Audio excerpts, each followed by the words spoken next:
Hello, everyone. Welcome to the Newsbrowse News broadcast.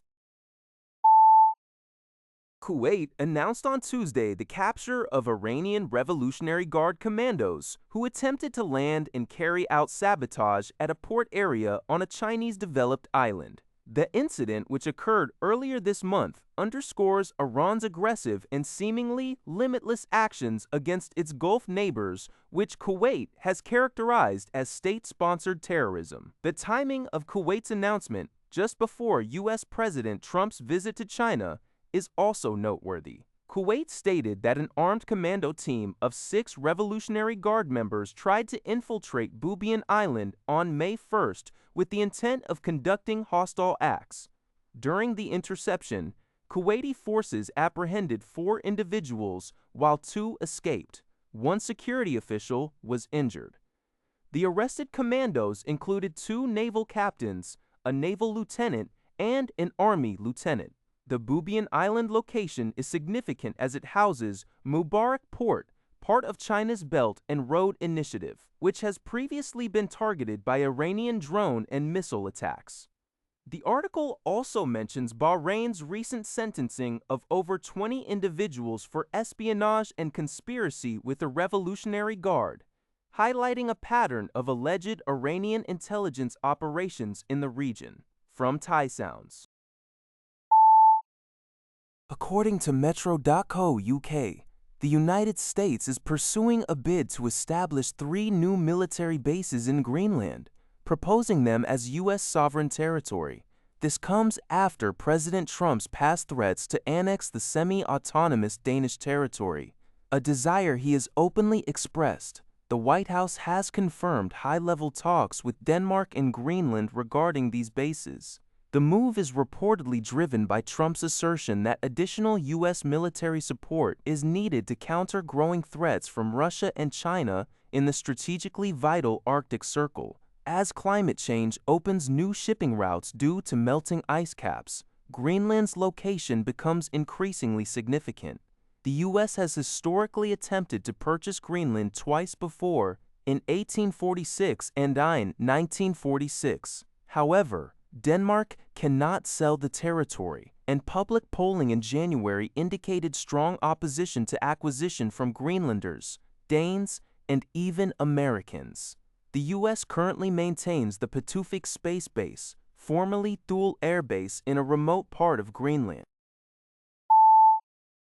According to Xinhuan, the U.S. Consumer Price Index, CPI, for April saw a significant year-on-year increase of 3.8%, marking the highest growth level since mid-2023.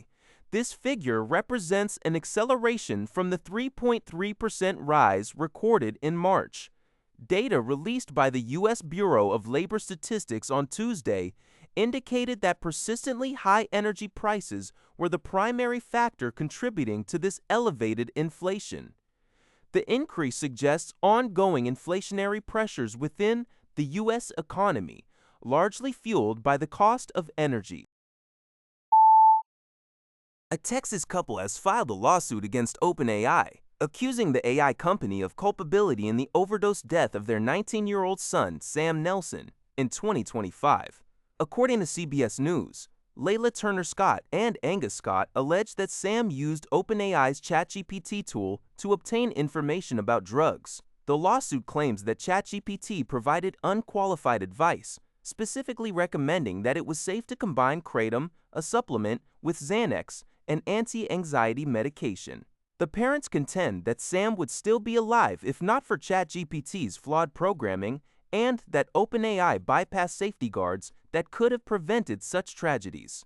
OpenAI has expressed its condolences to the family, stating that Sam interacted with an older version of ChatGPT that has since been updated. The company emphasized that ChatGPT is not a substitute for medical or mental health care, and that it has continuously strengthened its safeguards with input from mental health experts to identify distress and guide users to real-world help. Sam Altman, CEO of OpenAI, is facing scrutiny from the U.S. government, with the House Committee on Oversight and Government Reform launching an investigation into potential conflicts of interest. The committee has requested all conflict of interest review documents from OpenAI and scheduled briefings with top executives, as reported by Dongwon. The core of the investigation centers on allegations that Altman may have leveraged OpenAI's position to artificially inflate the valuations of external companies in which he personally holds equity. Specifically, reports suggest OpenAI was considering a significant investment in the nuclear fusion startup Helion, a company where Altman has a substantial personal stake. This potential investment could have significantly boosted the value of Altman's holdings. The investigation also involves inquiries from attorneys general in 6 states, who have urged the SEC to scrutinize OpenAI's IPO filings, citing concerns about Altman's past dealings and the potential financial risks to investors. This scrutiny comes at a critical time as OpenAI prepares for a potential IPO and faces other legal challenges. That's all for this video. Thank you for watching. See you in the next video.